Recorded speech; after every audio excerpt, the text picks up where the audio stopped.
Next, I come to the question of the Vigilance Commission. Something has been said about the Vigilance Commission also here. It is a good thing that the government should be thinking of eradicating corruption in public life. They have appointed the vigilance commissioners, and this is a welcome sign.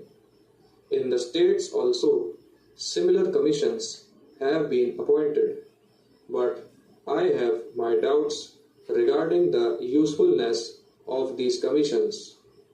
In the first place, I have objection to the appointment of the chairman of the commission. In our state, one of the retired High Court judges has been appointed. He was Vice Chancellor and he was made to resign, and he was appointed the Vigilance Commissioner in that state. Particularly, I am opposed to the appointment of any retired High Court judge because I am of the opinion that High Court judges should not be appointed after their retirement. This is another way of corrupting the man. Our High Court judges are very good. There may be some exceptions, but so far they have kept up the reputation of the judiciary. But nowadays, since the government is appointing them to such lucrative posts, for instance, as vice chancellors and as chairmen of commissions and so on, there is a tendency to secure some favor or the other from the executive, and this is not a very healthy sign. Therefore, I would not mind if a High Court judge who is in regular service is appointed as the chairman of the commission. But in any case, retired High Court judges or retired Supreme Court judges should not be appointed to these commissions, or for that matter to any of the government posts, because that is another way of corrupting them. Then there are certain people who are appointed or who are associated with the work of this commission, and mostly they are from the police department. We all know what is the reputation of the police department in this country. The police have in our country failed to create any confidence among the public.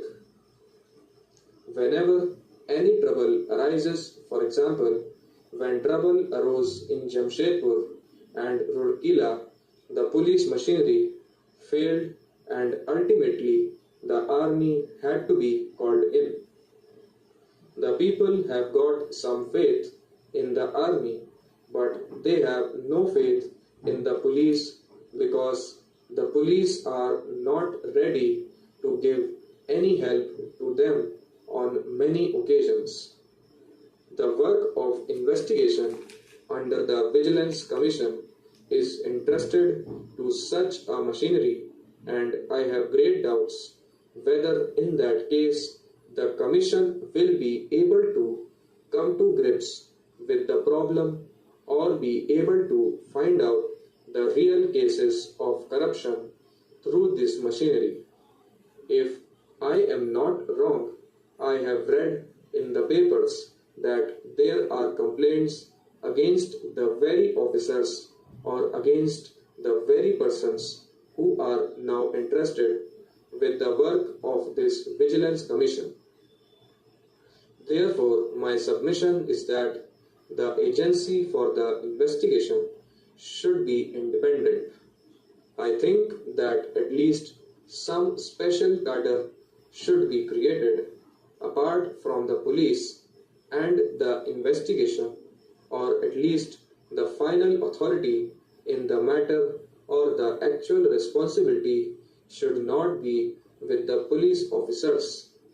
What I have been told is that these very police dignitaries are interested with this investigation work, and when these police people investigate these cases, I doubt whether any real case can be brought to the notice of the Vigilance Commission.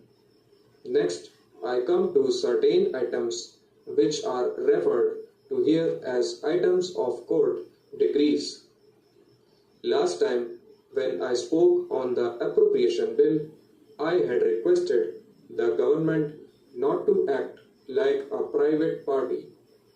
The government appoints the arbitrator, and then, being aggrieved against the decision of the arbitrator, they go in appeal to the High Court or to some other higher authority. That is not a fair thing for the government to do. Once the arbitrator gives his decision, the government, like a good litigant, should accept that verdict and accept that judgment, and should not waste public money in going in appeal on that.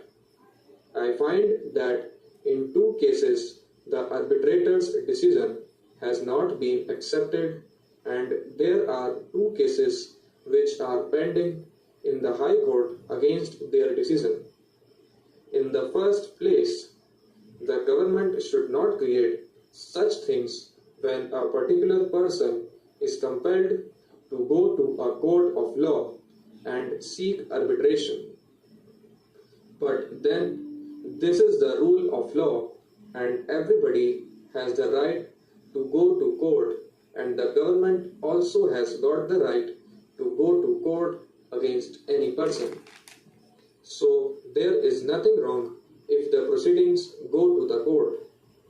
But once there is a decision, the government should not go and avail of all the steps that are available to a private person, because there is a slight difference between a private person and the government.